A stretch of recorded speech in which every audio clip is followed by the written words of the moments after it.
menjadikan Tuhan itu adalah Raja di dalam kehidupannya. Tapi kadang-kadang kita suka lupa ya. Memang kalau namanya manusia ini suka kali lupa. Asal ada pergumulan lupa akan kebaikan Tuhan. Asal ada sakit penyakit lupa akan kebaikan Tuhan. Bahkan ketika mengalami kegagalan lupa bahwa Tuhan menyertai kita.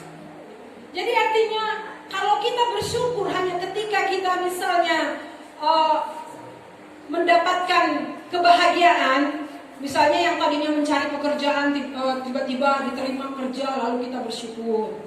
Kalau kita hidup kita sehat-sehat saja kita bersyukur, ya memang bersyukur. Tapi kalau misalnya kita dalam keadaan sakit, dalam kondisi yang tidak nyaman, apakah kita masih bisa bersyukur? Untuk memikirkan besok mau makan apa aja pun kita masih pusing. Apakah kita masih bisa bersyukur? Jawabannya adalah bisa. Kita masih bisa bersyukur. Karena apa? Kembali lagi bahwa Allah kita itu, Tuhan itu baik.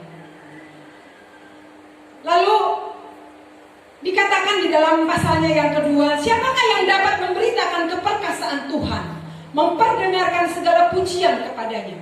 Jadi yang memperdengarkan dan juga memberitahukan keperkasaan Tuhan itu adalah orang-orang yang sudah disebut di atas tadi. Ya, maka orang seperti inilah yang dapat memberitahukan keperkasaan Allah dan memperdengarkan segala pujian kepadanya. Jadi ada kata-kata bijak mengatakan seperti ini. Bukan ketika kita bahagia yang membuat kita bersyukur. Bukan ketika kita bahagia, artinya kebahagiaan yang kita miliki itu bukan itu aja yang membuat kita bersyukur. Tetapi bersyukurlah kepada Tuhan dalam segala situasi dan keadaan apapun, maka itulah yang membuat kita berbahagia.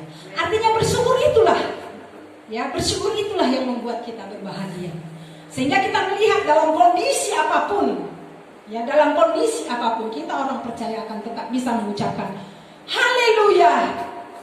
Bersyukurlah kepada Tuhan. Haleluya. Amin.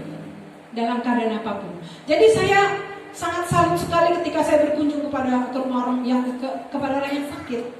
Padahal sakitnya sudah parah, ya. Artinya kalau kita lihat udah kanker stadium 4 lanjut.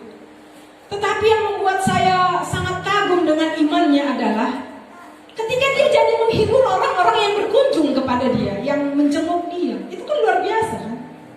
Dalam kondisi yang misalnya dia tinggal kemungkinan untuk sembuh tidak ada lagi, tapi kenapa dia masih bersyukur? Itulah dia mau menyatakan bahwa Allah itu baik. Allah itu baik. Jadi percayalah bahwa segala sesuatu Tuhan itu pelihara hidup kita. Di dalam kitab Roma 8 ayat 28 itu dikatakan Allah turut bekerja kepada setiap orang-orang yang mengasihi Dia. Allah turut bekerja di dalam segala hal untuk mendatangkan kebaikan kepada setiap orang yang mengasihi. Jadi kita adalah orang-orang yang sudah menerima kasih Allah dan kita juga harus mengasihi Allah.